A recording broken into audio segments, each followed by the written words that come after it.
Hello everyone. आज की class में हम डिस्कस करेंगे कि how to make a survey based economics project. तो आपको एक सर्वे बेस्ड इकोनॉमिक्स प्रोजेक्ट कैसे बनाना होता है, जो डिटेल में डिस्कस करने वाले बच्चे वीडियो एंड तक देखिएगा। मैं पूरा डिटेल में एक सैम्पल प्रोजेक्ट से बताऊंगा और इस वीडियो को देखने के बाद आप किसी भी टॉपिक पे सर्वे बेस्ड प्रोजेक्ट इजीली बना सकते हैं। तो बच्चे इस कोई भी इकोनॉमिक्स का प्रोजेक्ट बनाते हैं तो उसके मेजर जो हेड्स होते हैं वो 10 से 11 हेड्स होते हैं, 10 to 11 हेडिंग्स होती है। तो 10 to 11 हेडिंग्स जो होती है उसमें सबसे पहले आपको कवर पेज कैसे बनाना है, उसके बाद में how to write acknowledgement page, certificate page, executive summary, index number, introduction of topic.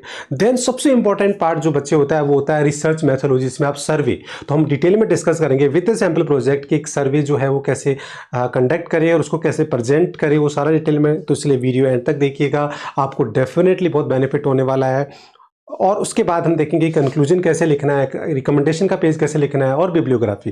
तो इस तरीके से पूरा प्रोजेक्ट हम कवर करने वाले हैं विद अ सैम्पल प्रोजेक्ट। तो आपको ये वीडियो देखने के बाद आप किसी भी टॉपिक पे इकोनॉमिक्स में सर्वे बेस्ड प्रोजेक्ट बना सकते हैं। तो देखिए, सबसे पहले हम चलते हैं कि आपको कवर पेज कैसे तैयार करना है। तो देखिए, यहाँ जो हमने टॉपिक लिया है वो बेसिकली एनवायरमेंट और उसके अंदर जो effects of wild life conservation on the economy, हमने ये टॉपिक लिया है। तो ऐसे कोई भी टॉपिक अगर आप लेके कोई सर्वे बेस्ड प्रोजेक्ट बनाते हैं तो इसलिए उसका टॉपिक को टॉप पे लिखना है, हेडिंग को।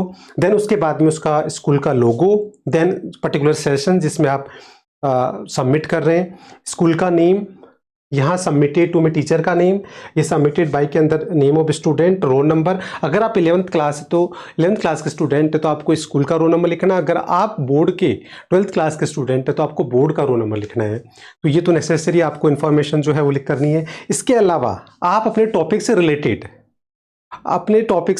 आप क्या कर सकते हैं, इसमें ड्राइंग्स डूडल्स करके इसको बहुत अट्रैक्टिव बना सकते हैं। तो देखिए, इस तरीके से इन्होंने अपने टॉपिक से रिलेटेड ड्राइंग्स डूडल्स करके आप क्या कर सकते हो, उसको और अट्रैक्टिव बना सकते हैं। तो इस तरीके से आप क्या कर सकते हैं बच्चे, पूरा एक कवर पेज तैयार कर सकते हैं, बहुत ही अट्रैक्टिव। और कवर पेज एक ऐसा है जो first impression is the last impression. तो आप ऐसे कवर पेज तैयार कर सकते हैं। देन उसके बाद आता है एक्नॉलेजमेंट। तो बच्चे एक्नॉलेजमेंट के लिए एक सेट फॉर्मेट है। सबसे पहले टॉप हेडिंग लिख दीजिए, उसके बाद में इसकी जो सेट लैंग्वेज है बस वो आपको लिखनी है, एज इट इज कॉपी कर लीजिए। इसमें नेसेसरी चेंज है name of student, teachers name, topic का नेम, ये बस नेसेसरी चेंज आपको करने, name of the student, signature, और बाकी आप एज इट इज लैंग्वेज आप कॉपी कर सकते हैं। देखिए, एक्नॉलेजमेंट का बेसिकली जो पर्पज होता है इकोनॉमिक्स के प्रोजेक्ट में वो ये होता है कि you are going to acknowledge कि this is your original work और आपने उसमें खुद को सेल्फ किया है, आपकी हैंड राइटिंग में है। तो that's why you are going to acknowledge कि ये आपने कहीं से परचेज नहीं किया है, किसी से कॉपी नहीं किया है। तो ये डिक्लेरेशन आपको देनी होती है। तो इस तरीके से आप ये लिख लें। फिर आता है सर्टिफिकेट। तो इसका भी एक सेट फॉर्मेट है बच्चे। आपको सर्टिफिकेट टॉप पे लिखना है हेडिंग, इसके बाद आपको इसमें नेसेसरी चेंज कर लेने हैं और लैंग्वेज है वो सेट लैंग्वेज है जो आप एज इट इज कॉपी कर लीजिए, ठीक है। उसके बाद आप जो सर्टिफिकेट का जो टॉपिक है इसमें अगर आप 12th क्लास के बच्चे हैं तो यहाँ इंटरनल टीचर और एक्सटर्नल टीचर दोनों के सिग्नेचर का कॉलम बना दीजिए बिल्कुल नीचे। और अगर 11th क्लास के स्टूडेंट है तो आपके जो आपके इंटरनल टीचर है उसी का आपको सिग्नेचर के लिए नीचे कॉलम बनाना है। तो इस तरीके से सर्टिफिकेट वाला जो है वो आपका एक ऑथेंसिटी है होती है, वेरीफाइड होता है कि आपका project as per the CBSE guidelines बिल्कुल प्रॉपर है, टीचर ने उसको वेरीफाइड कर दिया है। तो ये पेज हम डेवलप करते हैं। देन उसके बाद फिर अब्स्ट्रैक्ट या एक्नॉलेजमेंट। तो बच्चे ये जो एग्जीक्यूटिव समरी होती है और जो बेसिकली एब्स्ट्रैक्ट होता है, बाय नेम इज क्लियर कि एब्स्ट्रैक्ट और एग्जीक्यूटिव समरी मतलब summary of the whole project. तो इसको ज़्यादा अच्छा रहेगा कि आप इसको 5 पैराग्राफ में लिखिए और पूरा प्रोजेक्ट करने के बाद इसको लिखिए। तो 5 पैराग्राफ हो सकता है कि फर्स्ट पैराग्राफ की why did you choose this topic, उसका ऑब्जेक्टिव लिख दीजिए। फिर स्टेप्स इन्वॉल्व, जैसे मैंने आपको बताया 10 to 11 स्टेप्स होती है, वो उसके बारे में लिख दीजिए। देन उसके बाद में about the topic 1 paragraph about the survey. Then जो इंपॉर्टेंट ऑब्जर्वेशंस होते हैं वो जो हाईलाइट करना चाहते हैं उधर तो आगे पूरा एक पेज लिखेंगे आप। यहाँ इंपॉर्टेंट ऑब्जर्वेशन जो होते हैं वो आप यहाँ एक पैराग्राफ, रिकमेंडेशंस का जो इंपॉर्टेंट जो आप हाईलाइट करना चाहते हैं उनका एक पैराग्राफ। तो ऐसे करके 5 पैराग्राफ में आप पूरा का पूरा एक एब्स्ट्रैक्ट और एग्जीक्यूटिव समरी तैयार कर सकते हैं। तो इसको आप हमेशा पूरा प्रोजेक्ट करने के बाद हेडिंग डाल दीजिए, पेज ब्लैंक पेज रख लीजिए, पर लिखना इसको आपको बाद में ही है। पूरा प्रोजेक्ट तैयार करने के बाद में पूरे प्रोजेक्ट की समरी आपको लिखनी है। और बच्चे ये आपके वाइवा में भी हेल्प करेगा, तो इसलिए बहुत इंपॉर्टेंट होता है। मैं एंड में बताऊंगा कैसे हेल्प करेगा। देन उसके बाद में इंडेक्स में देखो आप ऐसे टॉपिक और पेज नंबर भी लिखिए, तो पेज नंबर लिख के आप इसको तैयार कर सकते हैं। इंडेक्स का पेज भी आपको तैयार करना होता है जिसमें टॉपिक्स और उनके जो टॉपिक आपने कवर किया है प्लस उसके पेज नंबर आपको लिखने होते हैं। Then introduction to statistics. अभी मैं स्टैटिस्टिक्स के इंट्रोडक्शन क्यों ले रहे हैं, बिकॉज हम सर्वे बेस्ड प्रोजेक्ट कर रहे हैं और सर्वे बेस्ड जो प्रोजेक्ट होता है वो बेसिकली प्राइमरी डेटा पे होता है और प्राइमरी डेटा का हम डेटा से कनेक्टिविटी करके स्टैट्स को कनेक्ट करना चाह रहे हैं कि स्टैट्स होती है जिसको डेटा की स्टडी करता है, फिर डेटा के वेरियस मेथड्स होते हैं प्राइमरी सेकेंडरी। तो ये रिसर्च मैथोलॉजी को समझने के लिए हम स्टैट्स को क्या कर रहे हैं, इंट्रोड्यूस कर रहे हैं। तो इसके मिनिमम आप 4 पेज मैक्सिमम 4 कर लीजिए, 4 पेजेस आप लिख सकते हैं जिसमें देखो बेसिकली आपने पहले मीनिंग बता दिया इसका सिंगुलर प्लूरल सेंस। देन उसके बाद फिर आप इसमें टाइप्स ऑफ डेटा जो हम यूज़ करेंगे, जैसे अभी हम सर्वे में प्राइमरी डेटा यूज़ कर रहे हैं, फिर जो केस स्टडी करते हो तो उसमें सेकेंडरी डेटा, तो उनके बारे में बता दिया आपने। फिर जो प्राइमरी डेटा है उसके जो मेथड्स हैं कौन कौन से होते हैं वो सारे आपने बता दिए। फिर उसमें सबसे इंपॉर्टेंट जो मेथड हम यूज़ करते हैं वो क्वेश्चनर मेथड यूज़ करते हैं, तो उसको हमने बता दिया, उसके मेथड्स बता दिए, उसकी क्वालिटीज़ बता दी। ठीक है, तो ऐसे 4 पेजेस हम तैयार कर सकते हैं। देन उसके बाद में टॉपिक का इंट्रोडक्शन। तो देखो जो टॉपिक आप लेते हैं 2 तरीके से आप टॉपिक लेंगे, एक आप अपने सिलेबस से बेस्ड टॉपिक लेंगे तो उसके लिए इंट्रोडक्शन आपको बुक से लिखना है। दूसरा जो आप लेंगे वो क्या लेंगे, करंट इश्यूज़ का टॉपिक लेंगे, तो उसका आपको जो सेकेंडरी इंफॉर्मेशन लेनी है ऑथेंटिक सोर्सेज से, उसका भी मैंने एक सेपरेट वीडियो बना रखा है, secondary sources for the your in the economics basically. तो आप वो कौन कौन सी वेबसाइट्स है, कहाँ कहाँ से आप इन्फॉर्मेशन ले सकते हैं, वहाँ से इन्फॉर्मेशन लेंगे। तो उसके लिए आपको मिनिमम आपको 6 पेजेस तो लिखने ही होते हैं। बाकी डिपेंड करता है कि आपका जो सर्वे है अगर वो बहुत बड़ा हो रहा है तो फिर आप इसको कम कर दीजिए, वो अगर शॉर्ट है तो इसको बढ़ा दीजिए। तो इंट्रोडक्शन को आप फ्लेक्सिबल रखिए। तो इस तरीके से आप का इंट्रोडक्शन इन्होंने लिखा है बच्चे ने। तो ये देखिए इनका जो टॉपिक है बेसिकली वो 12th क्लास में है, 11th में डायरेक्टली नहीं है। तो इन्होंने सारा गूगल से ही लिया है और जो सेकेंडरी सोर्सेज वहाँ से इंफॉर्मेशन से सेकेंडरी सोर्सेज से लिया है। तो इस तरीके से आप पूरा टॉपिक को इंट्रोड्यूस कर सकते हैं। देन उसके बाद इफेक्ट ले लिए, फिर इसके लिमिटेशंस ले ली, टॉपिक को इंट्रोड्यूस कर रहे हैं। देन उसके बाद फिर successful programs launch by the government related to wildlife conservation. Then उसके बाद में why do we need wildlife conservation या टू प्रोटेक्ट द एनवायरमेंट, ये बहुत ज़रूरी होता है, तो क्यों ज़रूरी है। देन अब सबसे इंपॉर्टेंट पार्ट आ गया बच्चे, that is research methodology, which is very very important part. इसमें बेसिकली अभी हम जो 2 पार्ट होते हैं, एक तो होता है सर्वे और एक होता है केस स्टडी। तो सर्वे जो होता है वो प्राइमरी डेटा बेस्ड होता है और जो केस स्टडी होती है वो किस पे होती है, सेकेंडरी डेटा पे। तो अभी हम किसकी बात कर रहे हैं, सर्वे जो प्राइमरी डेटा पे बेस्ड है। तो अब आपको प्राइमरी डेटा कलेक्ट करने के लिए हम पहले ही स्टैट्स में इंट्रोड्यूस कर चुके हैं कि उसके वेरियस मेथड्स होते हैं, उसमें से एक पर्टिकुलर मेथड हम ले रहे हैं दैट इज क्वेश्चनर। तो आप क्वेश्चनर का एक पूरा फॉर्मेट बनाएंगे, how to prepare a questionnaire, इसका मैंने एक सेपरेट वीडियो डाल रखा है, तो आप वो प्लेलिस्ट पे जाके देख लीजिए। तो एक आपको क्वेश्चनर बनाना है पूरा कंप्लीट जो टॉपिक पे, और उसके बाद उसको आपको सर्वे कंडक्ट करना है। तो जो क्वेश्चनर बनानी है उसमें मिनिमम क्वेश्चन 6 होने चाहिए, मैक्सिमम 15 हो सकते हैं। और वो क्वेश्चंस आप कैसे बनाएंगे, वो टॉपिक को आप क्लासिफाइड कर लीजिए 4-3 पार्ट में। जैसे मान लो ये है वाइल्ड लाइफ, तो वाइल्ड लाइफ में सबसे पहले आप टॉपिक का नेम लिखिए, ऊपर क्वेश्चन है जिसमें फॉर्मेट भी लगा रखा होगा, देखिए ये क्वेश्चन है टॉपिक, उसके बाद में इफेक्ट टॉपिक का नेम लिख दिया, फिर ऑब्जेक्टिव लिख दिया।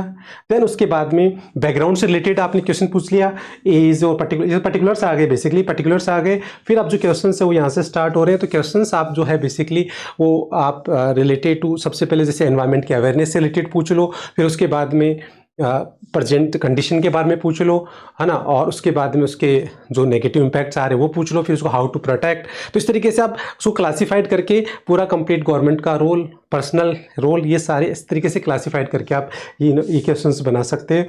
तो ये पूरा क्वेश्चंस देखो इन्होंने बना रखे, क्वेश्चन है पूरा फॉर्मेट लगा रखा है, इस तरीके से इन्होंने पूरे 10 क्वेश्चंस इंक्लूड किए हैं और एक टॉपिक को क्लासिफाइड करके इंक्लूड किया है।